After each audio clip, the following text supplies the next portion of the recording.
आज भी मैं सुबह जो है वो 5:30 पे उठ गई हूँ और उठ के फ्रिज से मैंने सबसे पहले जो मिल्क है वो निकाल दिया है। आज हमने बिग बास्केट से मिल्क नहीं मंगाया था क्योंकि रखा हुआ था। तो बस अभी इसको निकाल के सबसे पहले इसकी जो मलाई है वो निकाल के अलग रखूँगी। और अभी दूध जो है वो गर्म होने नहीं रखूँगी, ठंडा ही रखूँगी क्योंकि गर्मी के दिन है तो बच्चों को थोड़ा ठंडा ही दूध पीना अच्छा लगता है। और बच्चों के जो टिफ़िन है वो रात को धुल गए थे तो बढ़िया से ये सूख गए हैं। इनको अभी मैनेज करके रख देती हूँ एक साइड में, क्योंकि अभी मुझे टिफ़िन बनाना भी है, टिफ़िन को फिर लगाना भी है। और आज मैं उनको पनीर के पराठे दे रही हूँ, पर पनीर की जो फ़ीलिंग होती है वो उनको वैसे पराठे खाना पसंद नहीं है बच्चों को। तो बस मैंने आटे में ही हल्दी, नमक, थोड़ी-सी लाल मिर्च डाली है, साथ ही थोड़ी-सी कसूरी मेथी भी ऐड कर दूँगी। और मैंने पनीर लिया है, घर का बना हुआ पनीर है, तो बस घर का जो बना हुआ पनीर है उसको अच्छी तरह से मैश करते हुए मैं इसमें मिक्स करूँगी आटे में। तो जितना पनीर आपको डालना है आप डाल सकते हैं। और इससे क्या होता है कि जो पराठे बनते हैं ना वो बहुत ही सॉफ्ट बनते हैं। मतलब जो पराठे कई बार ऐसा होता है ना कि पंखे की हवा में कड़क हो जाते हैं, तो ऐसा नहीं होता है। तो जो पराठे पनीर के इस तरह से जब हम बनाते हैं तो बहुत सॉफ्ट बनते हैं और बहुत देर तक वो सॉफ्ट ही रहते हैं। और 2 चम्मच ऑयल भी डाल के हमने जो आटा है वो गूँथ के रख दिया है। तो थोड़ी देर अभी हम इसको रखने देते हैं। बाकी का बचा हुआ पनीर जो है वो हमने फ्रिज में रख दिया है। आज किचन का स्लाइडर भी मैं खोल लेती हूँ, तो बहुत बढ़िया सी जो हवा है वो आएगी। आज मटका जो है वो हमने भर लिया है और फ़िल्टर का पानी भी छन गया है। इधर बच्चों को भी उठाना पड़ता है बीच-बीच में, वरना वो उठते नहीं हैं, तो उनको उठाने जाना पड़ता है रूम में। अब आटे की मैं लोइयाँ करूँगी, बटर से पराठे बना लूँगी बच्चों के लिए। तो टिफ़िन में जितनी पराठे वो ले जाएँगे उतने पराठे मुझे बनाना है। तो अब इस तरह से थोड़ा-सा घी लगा देती हूँ और ट्रायंगल शेप के जो पराठे होते हैं बस वही मैं इनके लिए बना के दूँगी। तो 5 से 6 पराठे मुझे बनाना है क्योंकि बेटा है वो 2 से ज़्यादा लेके जाता ही नहीं है। बेटी को मैं 3 पराठे रख देती हूँ। तो बस इस तरह से पराठे बना लेंगे। बीच-बीच में बच्चों को भी आवाज़ लगा-लगा के उनको उठाना है और इसको दोनों तरफ से बढ़िया से सेक लेंगे। तो इस तरह से दबाते हुए बढ़िया सा हल्का सा गुलाबी सा ब्राउन जो पराठा होता है वो बना के सेकेंगे, ताकि बच्चे इसको अच्छे से खाएँ। अभी बच्चे जो हैं वो स्कूल चले गए हैं और अब घर की जो हालत है बाप रे बाप! पूरा घर जो है ना वो अस्त-व्यस्त पड़ा है। देखिए कैसे बुक्स निकाली तो उसको भी बंद नहीं किया, ऐसे ही खोल के चले गए। और सारा जो कचरा है वो भी डस्टबिन में नहीं डालते हैं, सब मुझे ही करना पड़ता है। और इधर मैंने चाय भी रख दी थी, मुझे टाइम मिला था तो मेरे और हस्बैंड की चाय बनने के लिए, तो वो उबल रही है। तब तक ये बेटे ने नहाया तो कपड़े जो हैं वो यहीं डाल दिए। अब इनको मैं डालने जाऊँगी, बकेट में रखूँगी। बेडरूम भी फैला हुआ है सारा, तो इसको भी समेटना है। तो कपड़े पहले मैं वॉशरूम में रख दूँ ताकि जब मशीन लगाऊँगी तो एक साथ सारे कपड़े जो हैं वो वॉश हो जाएँगे। और अब हम कर लेते हैं हमारा बेडरूम थोड़ा ठीक-ठाक। तो बेटी जो है वो अलग से एक पलंग लगा के हमारे साथ ही इस रूम में सोती है, क्योंकि हम 4 लोग ना पलंग में अच्छे से बनते नहीं हैं, क्योंकि बेटा ना पूरी रात घूमता रहता है पलंग में, तो बेटी से उससे झगड़ा बहुत होता है। तो इस तरह से उसका डेली हमको एक अलग से पलंग लगाते हैं हम, तो वो इस पे आराम से सोती है। और उसको ठंडी हो, गर्मी हो, कुछ भी हो, ओढ़ने के लिए उसको हल्का मोटा-सा कुछ चाहिए होता है। तो बस अब इसको हम अच्छे से रख देते हैं। और उसका जो ये टेडी बियर है इसको भी जमा देंगे अभी, वो टेडी बियर लेके ही सोती है। और इसको अब हम रखेंगे दूसरे रूम में जाके, क्योंकि बेडरूम में तो ये बनता नहीं है, तो दूसरे रूम में ले जाके बस इसको रखना है। फिर आके हमने इसीलिए ये ना फ़ोल्डिंग वाला पलंग लिया है, क्योंकि ये अच्छी तरह से फ़ोल्ड हो जाता है और इसी रूम में हम इसको फ़ोल्ड करके रख लेते हैं। क्योंकि अलग से बेड लगाएँगे हम तो जगह ही नहीं रहेगी बेडरूम में, तो बस इस तरह से फ़ोल्डिंग वाला लिया है तो यहीं के यहीं हम इसको रख देते हैं। और बस अब हमारा जो चादर है, बेडशीट है, इसको भी हम साइड करेंगे अच्छे से, क्योंकि ये बहुत ज़्यादा देख सकते हैं आप कैसी हो गई है।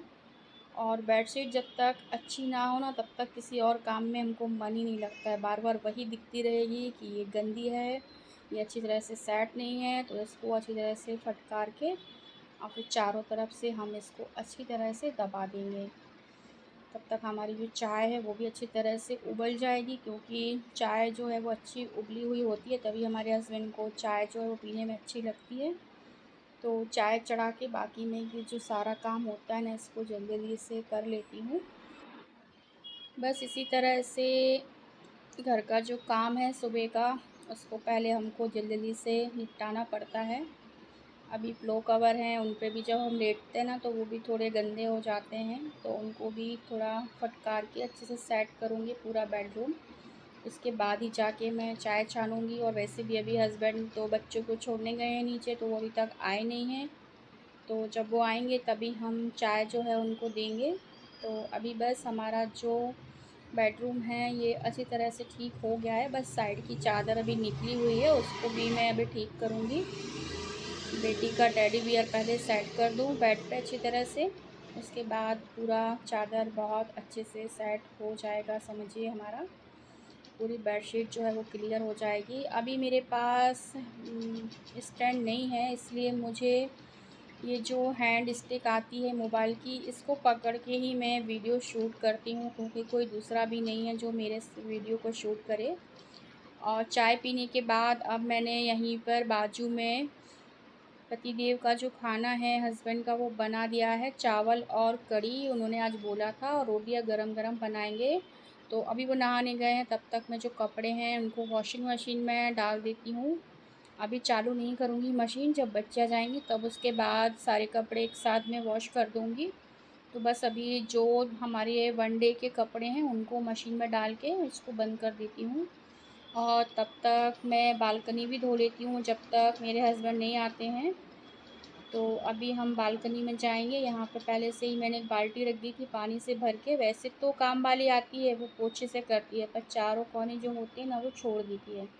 चारों कोने में वो कभी पोछा करती ही नहीं है। एक तो लेट आती है, फिर धूप हो जाती है, तो जल्दी रहती है उनको तो 10 घर में जाना होता है काम करने के लिए। तो बस यहीं मनी प्लांट के पौधे में भी पानी डालूँगी, और साथ ही पूरी बालकनी जो है वो अच्छी तरह से पानी से वॉश कर देती हूँ, ताकि थोड़ी बालकनी जो है वो साफ़ सुथरी सी दिखाई दे। तो बस एक बाल्टी पानी डाला है। और हमारा जो घर है ना वो रोड साइड का है, तो हमको बाहर का पूरा जो नज़ारा होता है ना बहुत अच्छे से दिखता है। ये देखिए गमले तो कभी हटाती नहीं है काम वाली, अब इसको हटा के भी मुझे पानी डालना है। तो इस तरह से वाइपर से फिर मैं अच्छे से पूरा जो पानी है वो निकाल दूँगी। बहुत गंदी है बालकनी तो, क्योंकि रोज़ तो हम नहीं कर पाते, पर हर 2 से 3 दिन में मैं ना इसको इसको वॉश कर लेती हूँ।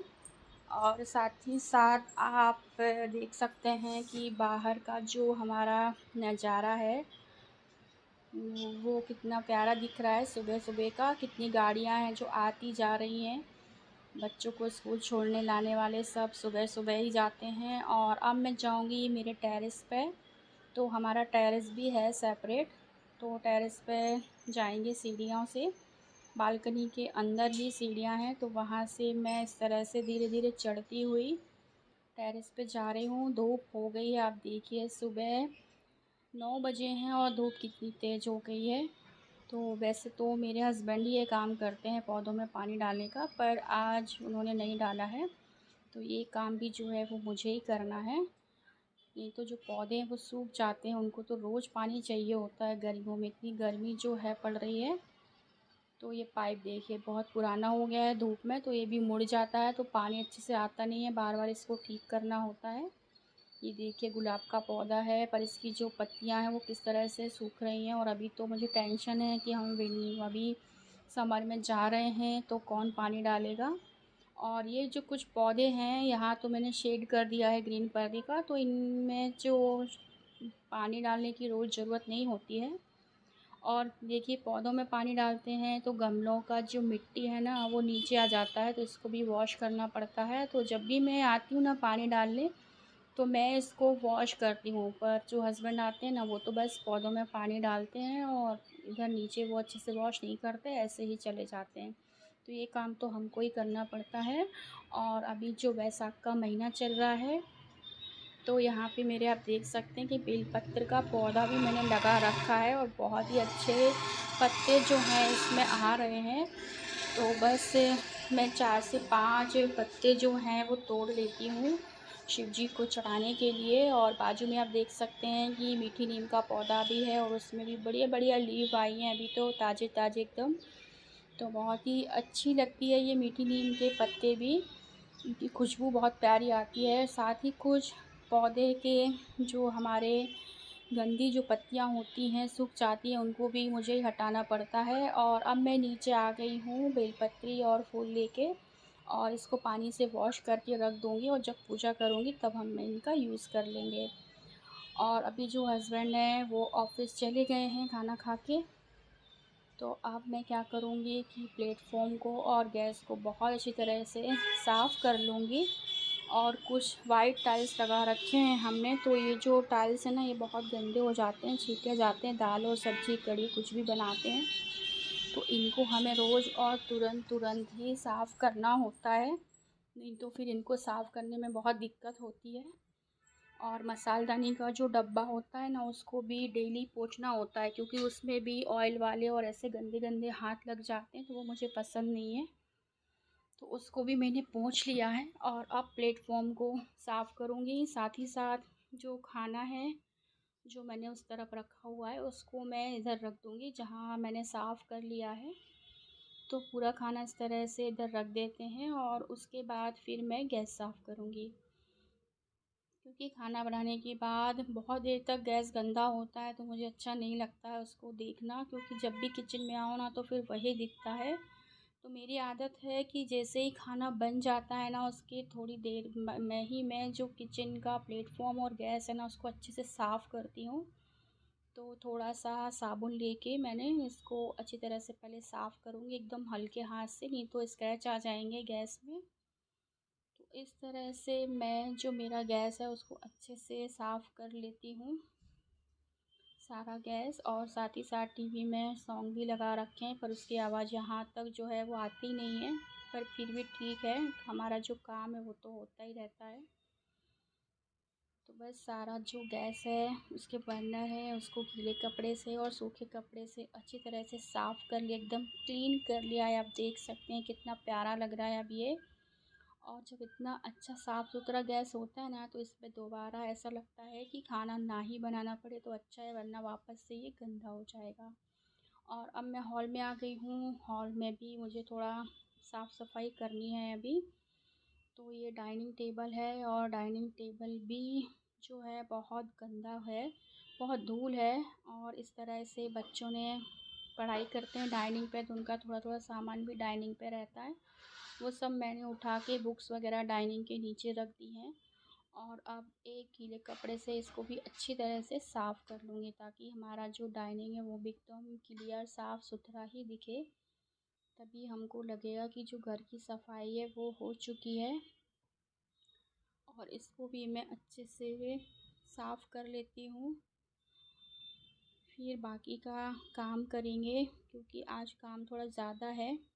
और ये है हमारी जो जहाँ हम कपड़े डालते हैं ना बालकनी में बाहर मैंने तार बांध रखे हैं, हम कपड़े डालते हैं, तो यहाँ पर हमने ना टाइल्स लगवा लिए थे। तो टाइल्स लगाने से क्या होता है कि अब पानी तो हम रोज़ डाल नहीं सकते, क्योंकि हम 8 फ्लोर पे रहते हैं, तो पानी ना नीचे जाता है और नीचे जो है वो शॉप वगैरह खुल जाती है ना, तो पानी से हम इसको वॉश नहीं कर सकते हैं। तो ये बहुत गंदी हो जाती थी और कबूतर आते थे, तो हमने जाली भी इसमें जो है लगवा दी थी, नेट जाली। तो मैं इसे ना एक अलग से मोप रखती हूँ, उससे ना ये बालकनी को पूरा अच्छे से साफ़ कर लेती हूँ। सफाई का सारा काम हो गया है और अब मैं जा रही हूँ नहाने, तो इसके बाद मैं आपसे मिलूँगी नेक्स्ट वीडियो में।